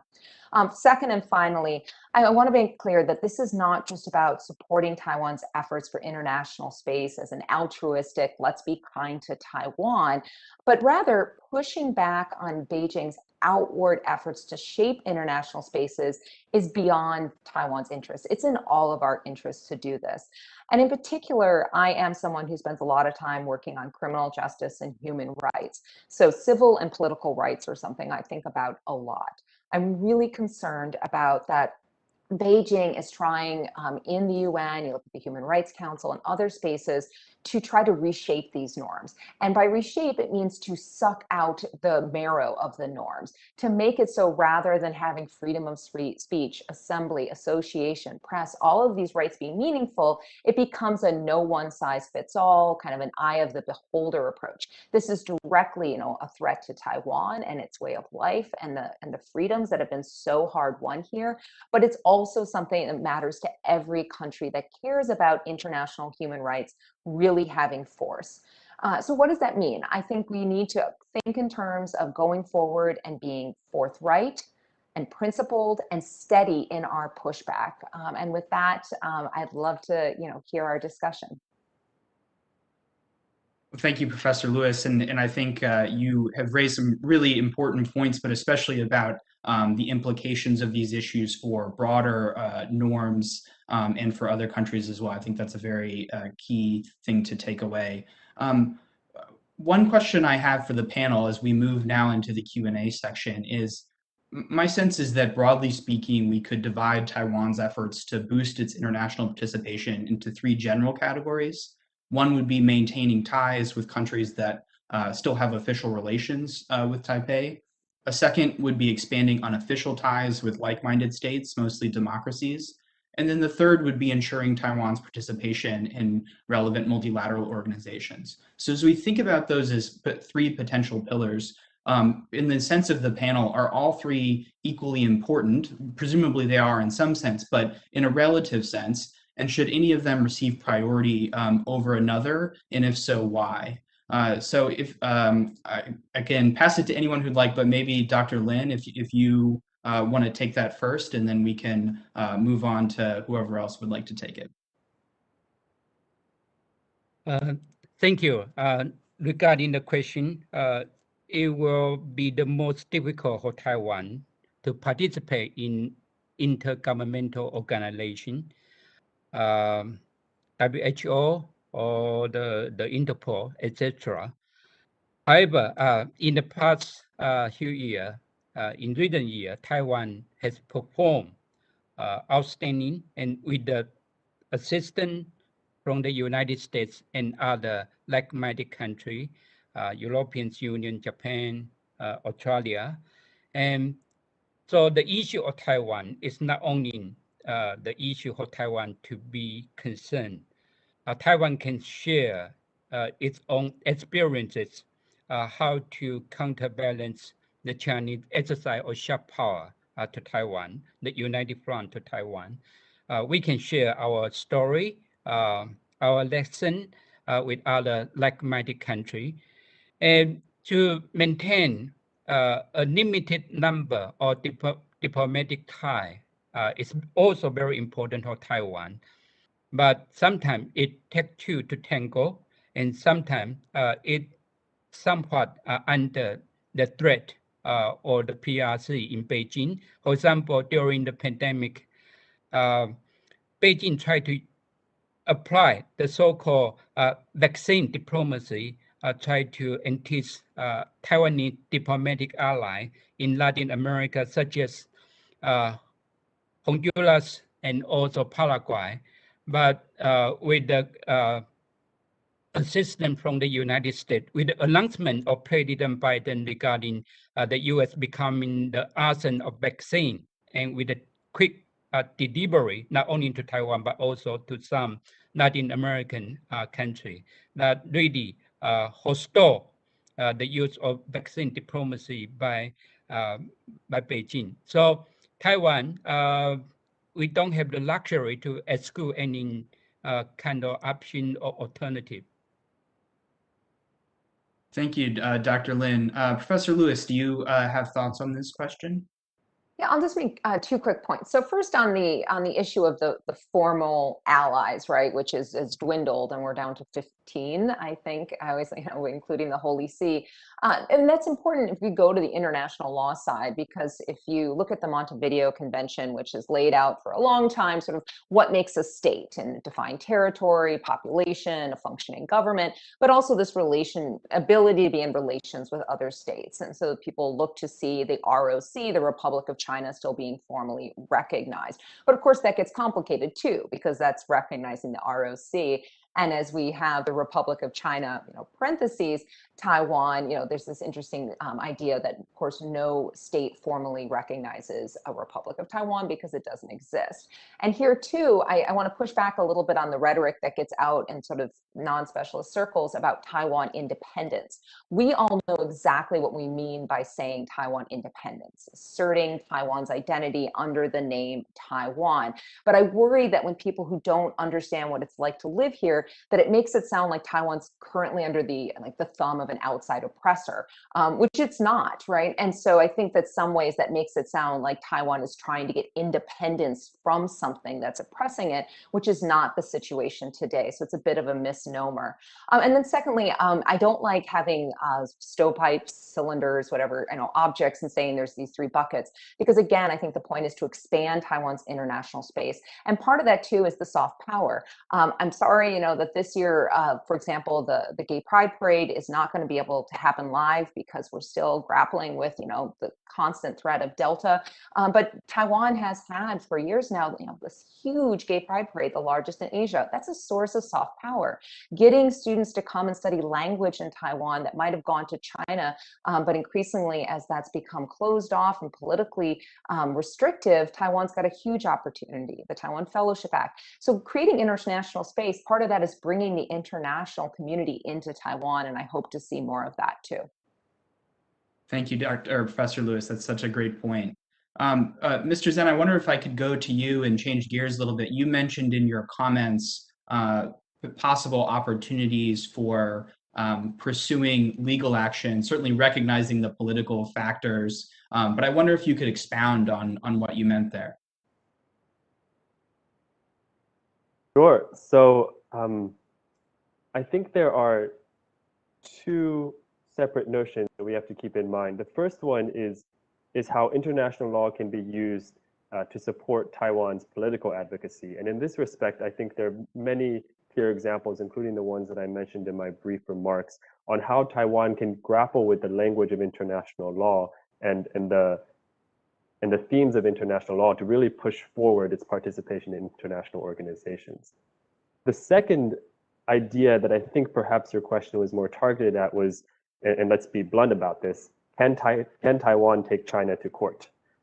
So I regularly litigate cases on behalf of countries against other countries at the International Court of Justice of the UN and other courts and tribunals.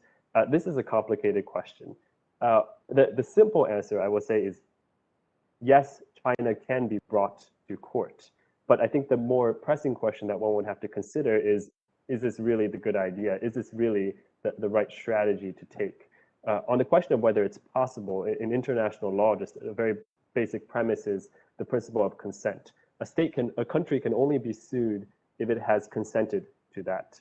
And you would think that China would never consent to any lawsuit concerning these politically sensitive matters, but the reality is China has signed on to the WHO Constitution and the Chicago Convention, just for example, on international civil aviation. And these treaties actually contain a clause in the treaty itself that says any state that signs on to this treaty can be sued before the International Court of Justice for the WHO Constitution or the ICAO Council, and eventually the International Court of Justice under the Chicago Convention. Now, it couldn't be Taiwan bringing these cases because Taiwan has not signed on to these treaties. It's been excluded from participation, but conceivably an ally of Taiwan could take this approach. Now, I want to be extra clear. I am not saying this is the right approach or this is something that we should seriously think about, but in terms of the legal technicalities of it, yes, it is possible. One would then just have to think through, one, whether a case would actually be victorious if it were brought.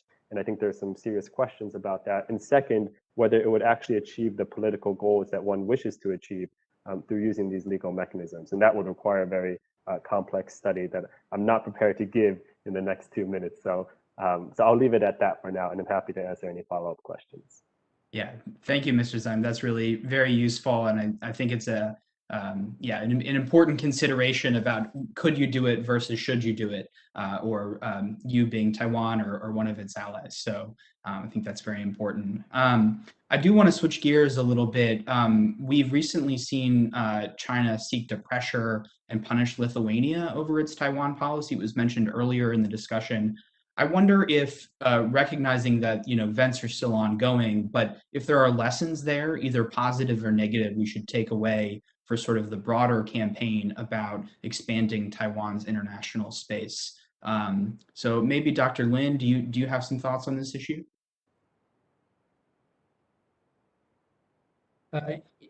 Yes, Taiwan is not the only justification for Lithuanians to make their own choice. A variety of reasons behind or that decision. In particular, before Taiwan came in, Lithuania decided to withdraw from 17+1, the 17 Eastern European and Baltic states. We won the PRC dialogue. So we simply made our regular contact. We didn't have any representative office in that country at the very beginning, but currently we are going to have the new one functioning in recent months. So the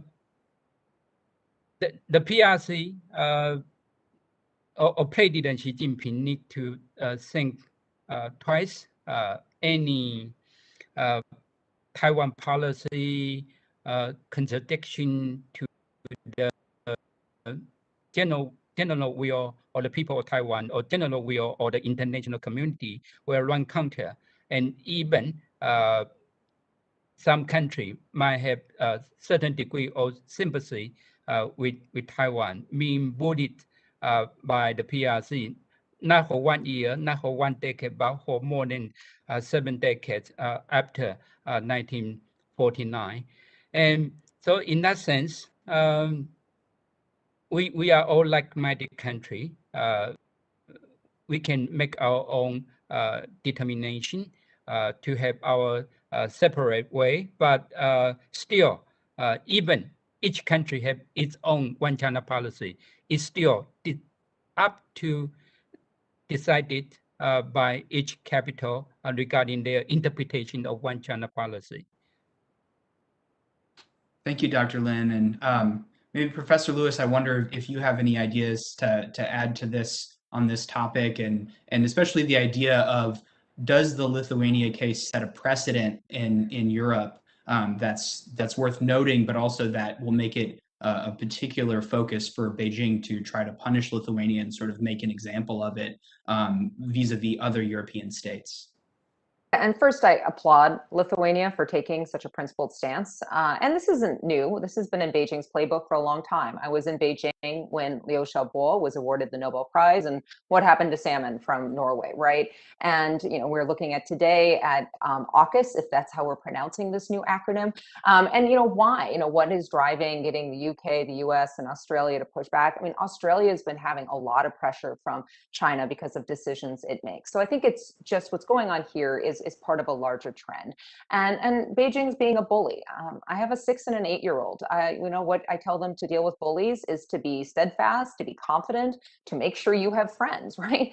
And so that's what we need to do, is not overreact to it, but to support Lithuania. And I think that the more that this is seen as an example to be followed by other countries, to really just to be not caving to that kind of pressure, hopefully that'll send Beijing the right message that it's not going to work, because if they know it's going to work, they're going to do it again. Very insightful. Thank you. I do want to take in our final minutes one question from the audience. We have a question about the role of free trade agreements and the potential for a free trade agreement between the United States and Taiwan, or possibly a digital trade agreement similar to that between the US and Japan. How should we be thinking about that in the context of this overall campaign, but also about Taiwan's economic interaction with the rest of the world? Dr. Lin, maybe I can go back to you, and then I'll ask Mr. Zhen, and then give Professor Lewis the last word before we wrap up. There are several items, but for Taiwan and the United States, the Taiwan resumption to dialogue regarding Taiwan and the United States is somewhat in the right direction to pick up the connection once again. And it takes longer than people might expect it. It takes two to sit down and negotiate with all kind of compromise and give and take. So for Taiwan, Taiwan is not going to take advantage of the United States. But regarding the trade, Taiwan is maybe the top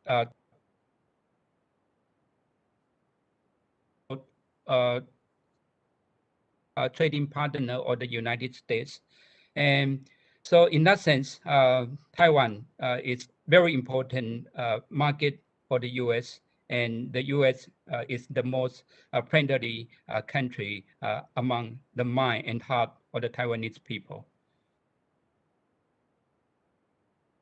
Thank you, Dr. Lin. Mr. Zhen, I wonder if you would like to weigh in on sort of the broad economic and trade questions in the context of the issues you focus on. Sure, and I'll just briefly make perhaps what is already an obvious point, but it's that these economic and trade agreements are very helpful for asserting Taiwan's sovereignty, for asserting Taiwan's position in the international arena. At the end of the day, international organizations are really just the product of international agreements, usually multilateral agreements. And so the more Taiwan engages with this sort of behavior as if it were a fully recognized state, concluding agreements with countries, whether or not they have recognized Taiwan as a state, I think is just a testament to how much power Taiwan does have. And the more it does it, the greater role it can have in these sorts of international discussions and in the international space. Thank you. And I will give the last word to Professor Lewis. So very briefly, TIFA is outmoded. We need to be moving towards a new construct for trade, but I think that's going to be hard. I'm not particularly optimistic in the short term. But when we go back to what has come up again and again, and Abe Denmark raised it, the symbol and substance, working on a more, I think, current trade arrangement is the ultimate substance that really needs to be happening, I think, right now, alongside, of course, the security work that's going on with the US and Taiwan. And part of that, too, is that I hope more Americans will learn the acronym TSMC because it's so important to the United States. And so I think that that's part of it, is this work needs to be done to educate. When you think about the Biden administration and the push for a foreign policy for the middle class, foreign policy that makes sense to not just a small group of Americans, but spreading it out. That's the kind of work that messaging needs to get out, and so that more Americans understand why Taiwan is important. Thank you. I think that's a really fantastic note to end on, and thinking about the, especially for those of us here in Washington, how to make the case for this type of support for Taiwan in the context of U.S. interests and values, because there's such a strong case to be made. I think we can all agree on that. So I want to say thank you to Dr. Lin, Mr. Zun, and Professor Lewis for their great comments in this panel, and to the Prospect Foundation, again, for their partnership on this event. So with that, I will turn it back to you, Dr. Lai. Yeah, thank you, Jacob. Thanks for the moderating a very fruitful and very live discussions in which we learned quite a lot, especially the introduction of the law perspective, in addition to the traditional security discussions that actually enhance the whole discussion in a whole new level. So next, let me invite Dr. Lisa Curtis from the Center of New American Security for the closing remarks. Lisa? Thank you, President Lai. I want to conclude today's seminar by thanking the Prospect Foundation, as well as all the excellent panelists who spoke, especially our keynote speakers, President Lai, Vice President Share, Chairman Chen, Deputy Minister Chio, and Ms. Larson. I would also like to thank those who helped organize this event, including Nora Huang, Mengju Shui from the Prospect Foundation, as well as Jake Stokes, Jasmine Butler, Anna Peterson, Josh Fitt, Emily Jin, and Zach Durkee from CNAS. These discussions were held at a very critical time for Taiwan. We heard from the panelists how China has stepped up its provocations in the Taiwan Strait over the last 18 months. China now frequently flies fighter jets into Taiwan's air defense identification zone, having already exceeded 400 flights so far this year.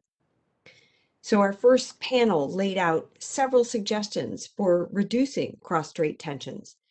Dr. Ding mentioned the importance of maximizing Track 2 dialogue. Abe Denmark talked about the importance of the U.S. coordinating policies closely with other friends like Australia and Japan, and that this kind of coordination can serve as a deterrent to further Chinese aggression. Mr. Denmark also emphasized the importance of focusing on the substance rather than symbolism in managing U.S.-Taiwan relations.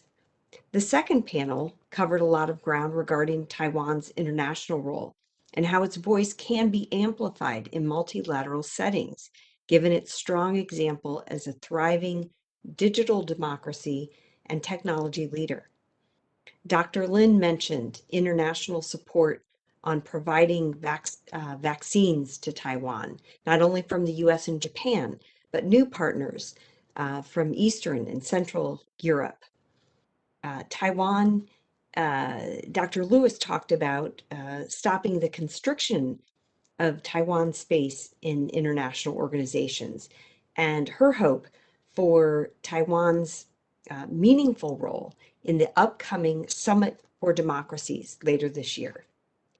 Dr. Zen also made the very important point that UN Resolution 2758 is a credentials resolution, not answering territorial questions. So I think we've had excellent discussions today, and we're excited about upcoming CNAS work on U.S.-Taiwan relations. We hope you will join us in the future for future discussions and help us continue this vital discussion. So thank you again, everyone, for joining us today. And that concludes today's program. Thank you, Lisa. So thank you, everyone.